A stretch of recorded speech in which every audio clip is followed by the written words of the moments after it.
Hi, I'm Sally Wiggins. I'm a senior lecturer in psychology. I'm a social psychologist and I specialise in discursive psychology. Hi, I'm Sarah Riley. I'm a reader in psychology and an identity researcher who uses discourse analysis. Talk and social interaction happens every day, and in psychology we have different ways of analysing that. Today we're going to be talking about discourse analysis and two forms of discourse analysis. Foucauldian informed discourse analysis and discursive psychology. So discourse analysts are interested in looking at talk because we see talk not as just a naturally occurring event, but obviously it is, but as something that tells us about how interaction works or about broader concepts that structure what we can say, think and do. There are many different steps to discourse analysis. What we'll be talking about today is what to do when you're faced with that piece of transcribed data. How do you get started? What do you look for? What tools of analysis are you going to use? Okay, so we're going to look at two different kinds of discourse analysis, discursive psychology and Foucauldian informed discourse analysis. So we need some data to look at. We've got some great data from a family meal time. So not the math, but someone just have like working intelligence.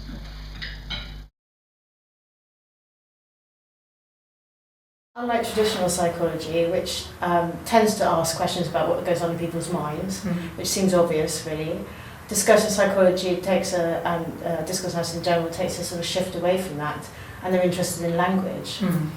And part of that, I think, is about seeing language as structuring the way either we think. So before we start looking at what goes on inside people's heads, it's worth looking at what's outside the language communities they're part of. But also because language then structures how we can talk and how we can interact. And we're also looking at how the psychological business, so how people's identities, accountabilities, attitudes, thoughts, emotions, how those things are worked up and made relevant in the interaction. And we're focused on social action, so what is going on, and the interactional implications of those.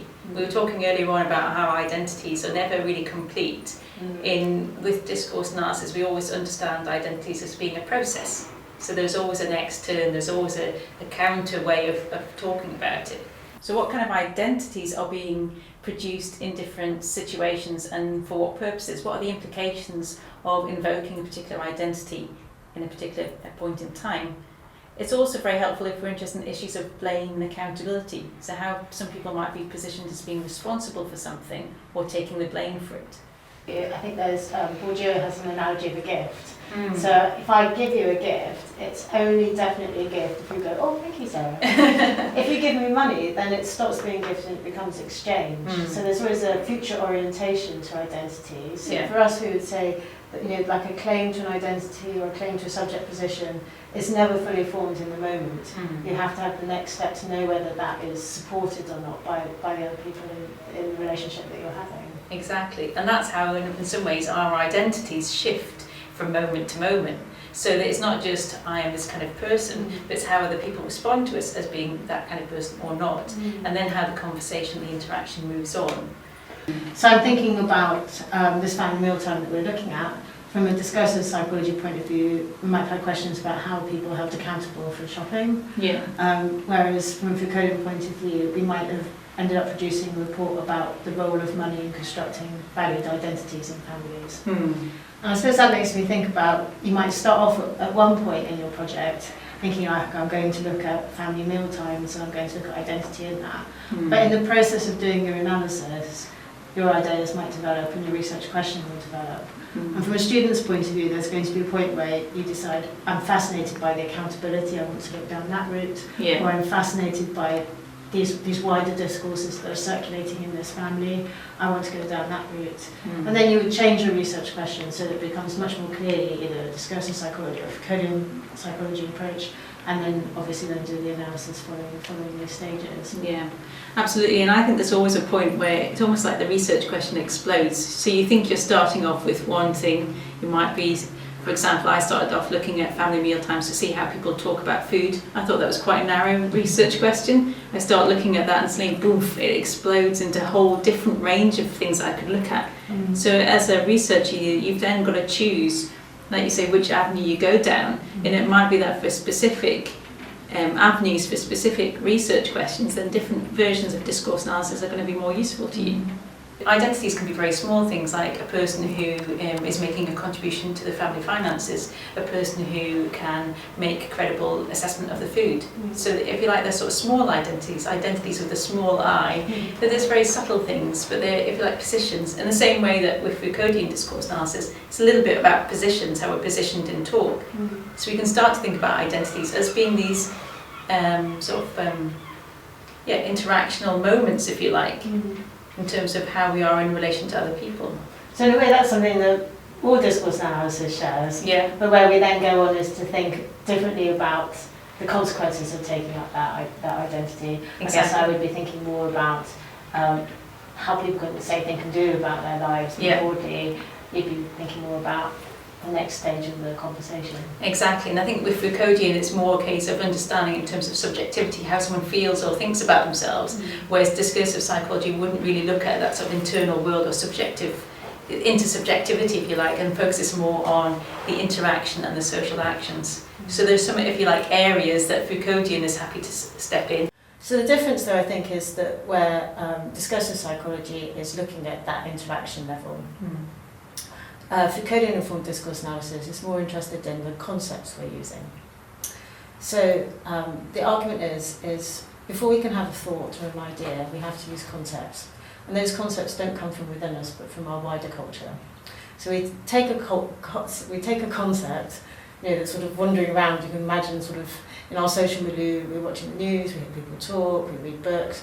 This creates a set of concepts that are available for us, and we kind of draw on these concepts and build our ideas and build our thoughts with them. Okay, so maybe an example of a concept would be? Well, a concept might be materialism, for example. Okay. So in the talk, I think we see Gran mobilising this discourse of anti-materialism. There's a wider discourse of capitalism and consumption running through this talk. We know that there are different kinds of supermarkets, that they provide different kinds of types of food that we can evaluate, partly in terms of their taste, perhaps in terms of the kind of place they are, slippy floors or not slippy floors. Yeah. And I think the daughter is mobilising a consumerist discourse.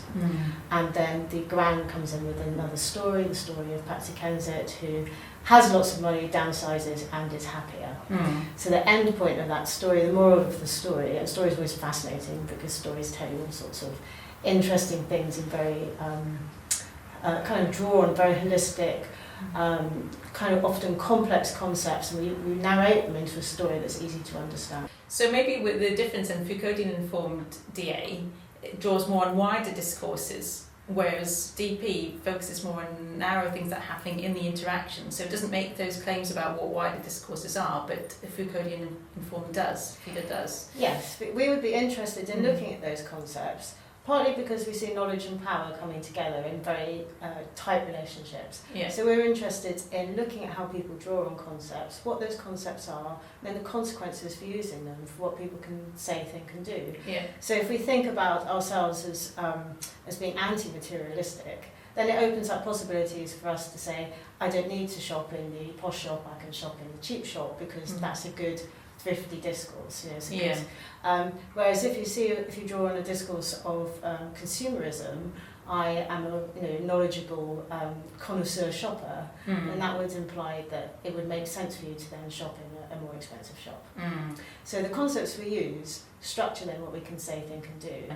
And I think as well that's another difference between, I'm just thinking of the similarities and the differences between the two approaches. So Foucauldian informed draws on a broader context. So the notion of broader discourse is what's available in the society or the cultural context, whereas with DP it would focus in more on what's just happening here in this interaction. So for some people the context can feel too narrow if it's discursive psychology. So it's understanding, I guess, how much context we take into account. Yes, but I think both of us would agree that social interaction is important. So we can't say the way we analyse how someone uses the story about Patsy Kensit in one context would always be the same in another. So we both have to look at how it's happening at that moment in time. Yeah. And that would be a kind of core principle of discourse analysis. But I suppose the difference is that the discursive psychologists are then really interested in how that's mobilised on quite a micro level.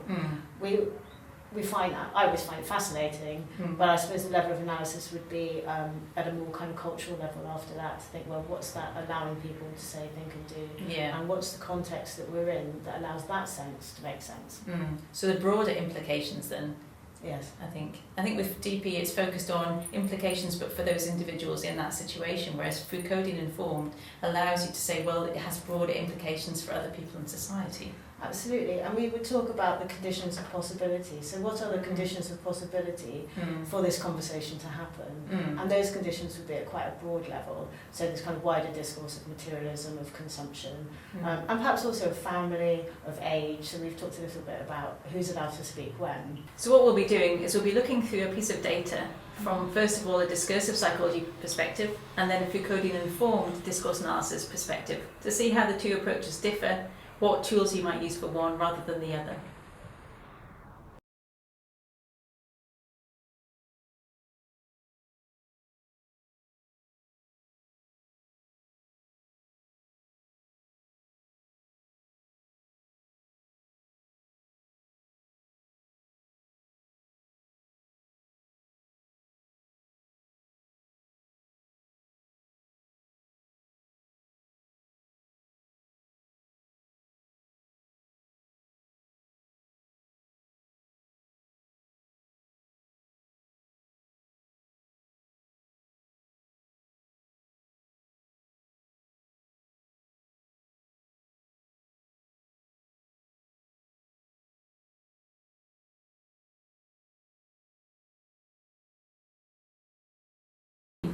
Discursive psychology is about understanding psychology from a different perspective, so people, behaviours, events, how these are produced in and through interaction.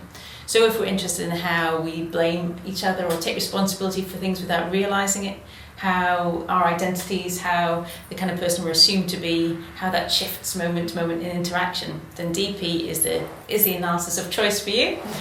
So in terms of data analysis, what we have to do, the first step really is to go through line by line and focus on the mechanics of the talk. The aim of this step really is to slow us down and to think about the detail of the talk, what's been said, how it's been said, and when it's been said.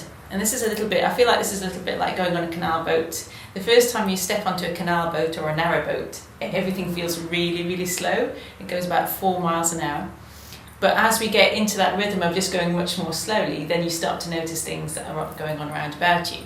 The same with this, if we just slow it down and look at the data line by line, then we're starting to notice a few more details that maybe we might have glossed over.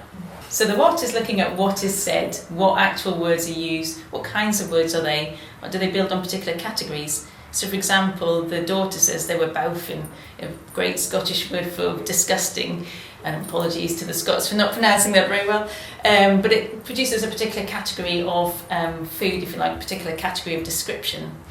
She also talks about when she contributes. When I contribute, then I will be able to put in my demands for what the family are going to be eating. So when I contribute, frames it as if it's a future-oriented event. So it suggests that she's not contributing now, but she will do in a future point in time. It also makes relevant a category of someone who contributes to the family finances.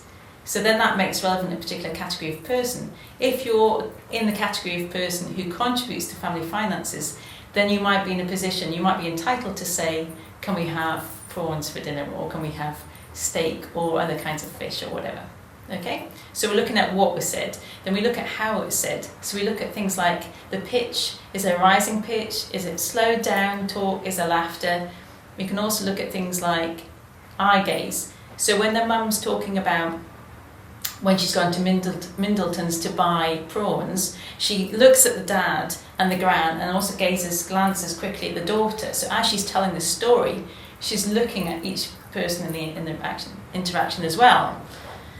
So that gives a sense of how things are said, and also when. So we're interested in when the turns occur, when things are said within someone's turn at talk. So if they say, for example, if I say, oh, at the start of a turn and talk, it comes across as a surprise token, as if like suddenly I've been surprised by something. But I can't just say, oh, later on, because it sounds odd. So that where words come in a person's turn at talk can have an impact in terms of how they are construed in the interaction. And we can also look at when things are said in terms of what comes before and what comes after. So what has been said before and what has come after. So, for example, here, mums talk about the story about going to Middleton's to buy the prawns comes after the daughter has said about, I'm going to be putting in my demands. So what is happening is that the daughter is saying, when I contribute, I'll be putting in my demands for food, as in the future. And then the mum comes in straight after with the story about, well, actually, she's already put in her demands because of this story about going to Middleton's, buying the prawns, and the daughter complaining about them. So there's what, how, and when.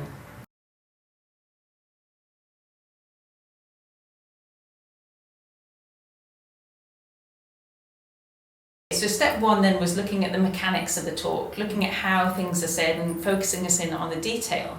Step two is then applying the DP tools, if you like, the discursive psychology devices that help us to examine the psychological business of the talk, the social actions. So rather than being focused on themes in the talk, for example, which other approaches are, DP is more concerned with how psychological business is conducted, how people attend to identities, attitudes, cognitions, and so on. So using these tools, we can go through the data again, line by line, and focusing on things like, how do people use personal pronouns? Are people using script formulations? So, for example, when the mum says, she was trying to put in demands the other day. So the other day is producing it as if it's a scripted event, as if it just happens quite often, even if it's just the one occasion. So you can use scripting as a way to formulate activities as if they were very routine and normative and everyday. And then we also get these other things about assessments of the food. So you get the daughter making an assessment of the food in a particular way, very negative assessment, but the mum reformulates that as, she said these are dry. So the negative assessment gets changed to a slightly softened one, so from boufing or disgusting to dry. It's suddenly a lot less harsh. So we can start to look at how people's identities, different categories, are constructed and reconstructed in different ways.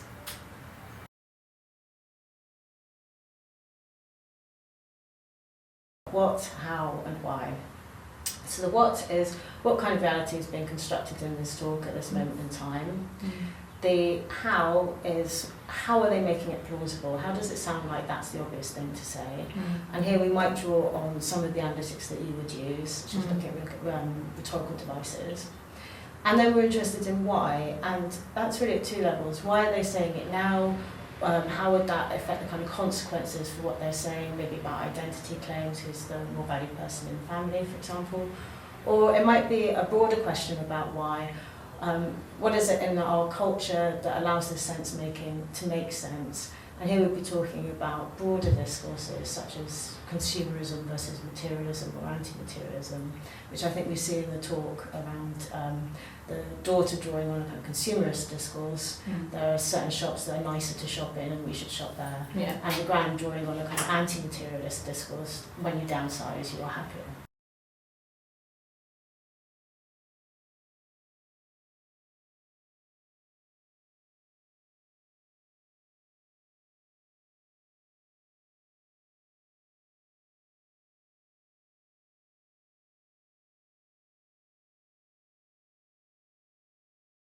I've got words like contribute, food, demands, shopping, money. So that would be my first round, is really trying to just say maybe one word to summarise the topic that they're talking about. And it might be in a very short space of time they talk about several topics. But the first time I did that, I was getting reoccurring money, shopping kind of words. And we would, the thing about qualitative research, as you know, is it's a cyclical process. So you would do that step several times, because each time you think about it slightly differently. And the idea is to start getting perhaps a little bit more conceptual. So you might have said something like contribution, money, finance. All of these are really the same theme. So I might have then started to group everything under a theme like money. So I think actually, we ask people to talk about their dinners. What we found is people are talking about money. That's really interesting. I'd cycled through doing that sort of thematic naming a few times, and the second time I did it, I started to have a different set. As well as the money theme coming through, I also started to think of this as a gendered conversation. Certain people shop, certain people eat, and age as well. Some people are allowed to talk. There's this lovely pause when the Gran starts to speak. There's a respect there. We all listen to Gran, and I would read out the data to say we listen to Gran because she's the older figure in the conversation, and she's allowed to be the one that tells the story and tells the story that's heard. It's about looking at the themes and rolling through a couple of times, but also starting to notice other stuff that's happening. And as you start to notice other stuff, you can either make notes in your research diary, or you can use right-hand margin. But there's a point where we would start to say, well, that's step one. I've started to think about the data, and I've started to make key themes. Step two then would be maybe taking up one of these key themes, like money, for example, and then going back through all the extracts that you've marked under this theme and asking what, how, and why. Okay, so the first bit of the transcript that we've got, the daughter says, when I contribute, I'll be inputting my demands for my food. So for me, I've started to think, well, what is she saying here? And for me, what she's saying is she's not financial. When I contribute, I'll be putting my demands. So we know that she's not financially independent, but there is an expectation of that in the future. That's her claim. I think there's also something in there about what's being constructed in terms of money equals power. When you have money, in terms of contributing, you can make demands. Demands is a very powerful word, really, and it's a very clear one, and which would relate to, for me, would be a sign of power. It also implies that she doesn't have control, or she doesn't have power over the food now. So that would be what I'm seeing as being constructed in that, that first sentence.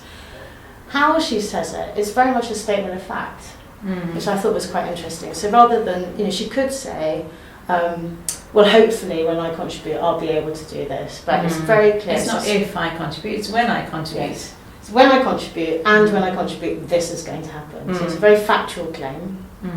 And why she says it is one that's more interpretive, I think, for me. So I'm thinking, well, it's making a claim for the future that she will have perhaps a more credible position in the family, or a stronger position. It's very much an identity claim for future income generator.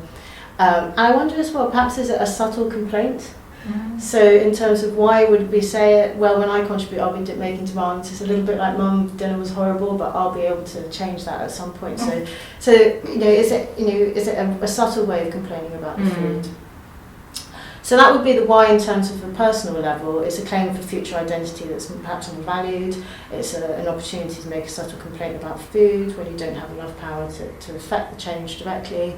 And in terms of the wider discourses, in terms of why she might say it, I think we have a wider discourse of money equals power. Okay, so looking at the same piece of data from a more Foucauldian-informed point of view, the transcript, as we can see, is much less detailed, but in a way that makes it easier to read. And so sometimes when you're starting off a discourse analysis, people prefer that. So again, what I'm seeing here, the daughter says, when I contribute, I'll be putting in my demands for my food. So from a Foucauldian point of view, we ask what, how, why. So I'm saying, well, in terms of what reality is she constructing here when she says, when I contribute, I will be putting in my demands for food. Well, when I contribute is a future orientation. So the reality that's being constructed now is that this isn't happening now, this is a future thing. So she doesn't contribute to the family in terms of her income. So we know the first reality, the first what that's being constructed is that she doesn't contribute to the family, but she will do in the future. And that when she can contribute, she will put in demands. This implies to me that having the ability to have financial contribution equals the power to put demands in around food, which would imply that she doesn't have the power to do that now. And it also implies that money and power are linked together. So for me, the reality that's being constructed in this sentence is that money and power come together, or at least in terms of ability to have choice and control around food. And food's important, we would like to have control over our food. And that there's a future identity going on around contribution into the family. So then I say, how does she do it? Well, she states it very much as a matter of fact. There's no kind of question when I contribute. So it's not like, well, perhaps, as future I might be able to help mum, or please can I have a chance to input if I do contribute. It's very much a statement of fact. So I think what, how, and then why. Well, why would she make this statement of fact at this moment of time? So I think perhaps it's a claim to an identity. She's an adult woman that's not contributing to the family home. So perhaps that would be a less valued identity, or at least one that's putting her on the back foot a little bit. So she's able to say, well, at the moment I'm not doing this valued identity, but I have absolute intention to do so in the future. So it allows her to claim a stronger position in the family, as a good person in that family. And it also draws on a kind of wider discourse about economic citizenship. So people who have money contribute to the greater good, and this is a standard way of thinking in our within our political governance, and we can almost see this being reproduced in the family. And then I would look at the next stage. So that's my what, how, and why. She was already putting in her demands. The other day this happened. I had to go to Middleton, so there's a sense that there isn't a choice. The mum has to go to either a supermarket or this supermarket. It's not clear, but it's definitely something she has to do rather than a choiceful thing. She buys prawns, which seems standard, bought prawns. There's no sort of explanation for why that's important, so it's a standard practice. And the daughter then gives a response about it. They were baffled. It's a very emotional response. It's a strong word to describe the prawns as a problem. And then the mum carries on really with the story. The daughter, she explains the story with active voicing. So the daughter's then, these are dry. And what's interesting really in this bit is, I've told you, don't buy Middletons. So, thinking from a DP point of view, this is the mum being held to account. It's not like this is a mistake, an accidental mistake. This is something that you could have avoided doing because we already know that you don't buy Middletons and you've carried on doing it. And so the mum has to account for herself really then, doesn't she? She's being held to account. And again, we go back to active voicing, so that we're back in the moment where they're having this conversation, or at least that's how it feels like. And the argument is, well, when you contribute, you can say to me where I can go and buy. I'm thinking about it, it's really interesting that when she contributes, doesn't mean that she has to go shopping, does she? The mum is still going to be the person that has to do this work. Attending to it's about money again, and it's about who owns the money. So you need to pay, and you need to pay with your own money. So again, and it pushes the daughter back into a kind of dispreferred identity position, the one that doesn't contribute. And we already know that for the daughter's construction, the person that's contributing is the person with power. So I guess in the sense of seeing this as a process, you've got the need to pay with your own money. This is Gran intervening with a kind of slightly moral stance about money equals power and responsibility, perhaps. Whereas the daughter had started off with money equals power, here we see money equals some element of responsibility. And I think then we get this joke which undermines the grand statement, the grand positioning her into someone who's not responsible, in that sense not valued in terms of how she's making sense of herself. And so then we have the joke which then undermines that. So in summary then, the discursive psychology approach is about the what, the how and the when. So what people say, what kind of categories they're drawing on, how they're saying that, what kind of intonation, inflection, what else is going on in the interaction in terms of eye gaze and gesture. And when things are said, in terms of when in a turn-up talk they're said, how they relate to what's gone before and what comes after. And also about the psychological business that's being interested in the psychological business that's going on in the interaction, things like identities, accountability, how blame is managed, how some people are treated as being more or less credible or factual than others. And also it's focused on social act. So it's all those things combined, how people's, if you like, psychologies are being constructed in the interaction alongside what other social business is being done.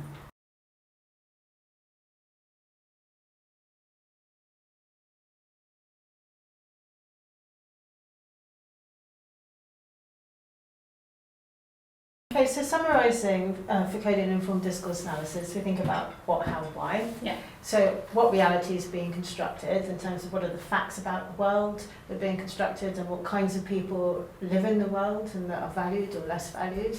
So that's the what. The how is, how do they say it in a plausible way that we can hear that it makes sense to us and it makes sense to the speakers. And the why is that what are the wider discourses people are drawing on to make sense of themselves, what are the consequences. Well, basically, the why is why say this here and now, and that relates to the consequences for what you might, what might be the outcome of making these claims about how the world works, and also the why is about, well, what is it in our world, in our social world, at this moment in time that allows this to make sense.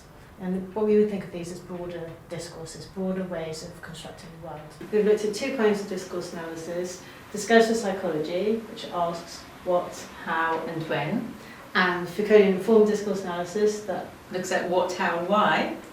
And we've seen the differences and we've seen the similarities. I guess drawing it together, we would think about the thing that holds us together as discourse analysts is an interest in language and in talk, and seeing talk not as a vehicle for understanding what's going on in people's heads, but something that's valuable to study in its own right. Okay, so today we've looked at discourse analysis. We've looked at two kinds of discourse analysis: discursive psychology, which asks what, how, and when, and Foucauldian-informed discourse analysis that looks at what, how, and why. And we've seen the differences and we've seen the similarities. I guess drawing it together, we would think about the thing that holds us together as discourse analysts is an interest in language and in talk, and seeing talk not as a vehicle for understanding what's going on in people's heads, but something that's valuable to study in its own right.